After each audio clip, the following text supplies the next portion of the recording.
So I think a lot of the market is in that same position, right?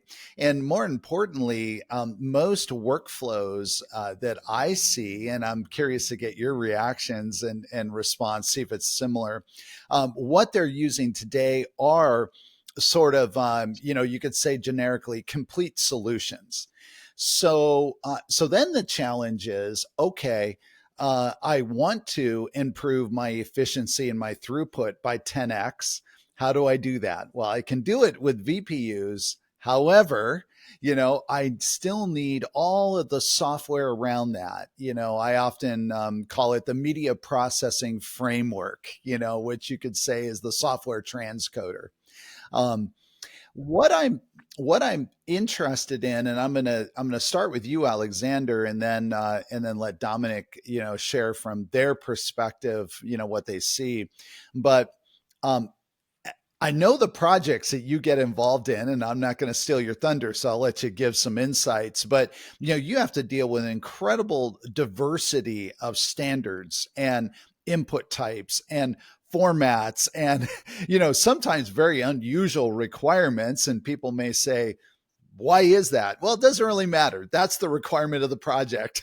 It is, yeah, exactly. And sometimes it feels as if most of us in the industry are part of a very aligned bubble of engineers that talk about a very specific, well-rounded set of tools that you can work with. But if you go outside of that bubble, very in the real world, I would say, in the real world, yes, there is a lot of other stuff that people still want to have and want to see and have to work with.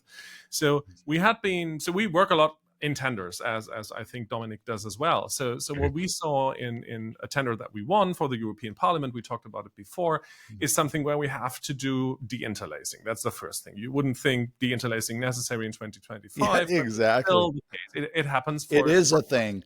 For some or the other reasons. At least it's only in the input, not in the output. That's a good thing. That's true. Then we have 32 audio channels, with it also something that is scaling to a lot. If we have 10 channels, that's 320 audio channels. That's a lot of audio transcoding that we have to do. In another project another tender that we have been working on, we got a whole other bunch of combinations that the customer has asked for in the pricing sheet.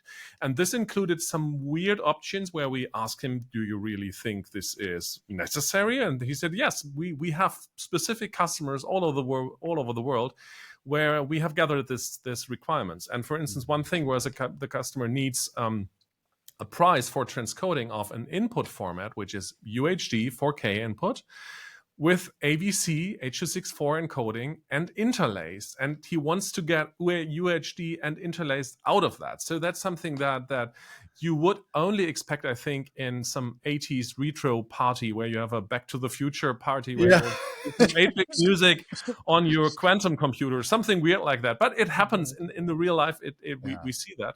Yeah. And at the same time, we see a request for MPEG-2 video codecs, which also are not supported by the VPU card, but are still in practice, and there are still use cases where we have to cover it. So there is some functionality that we have to add either in CPU or in GPU on top of what we do with the VPU card.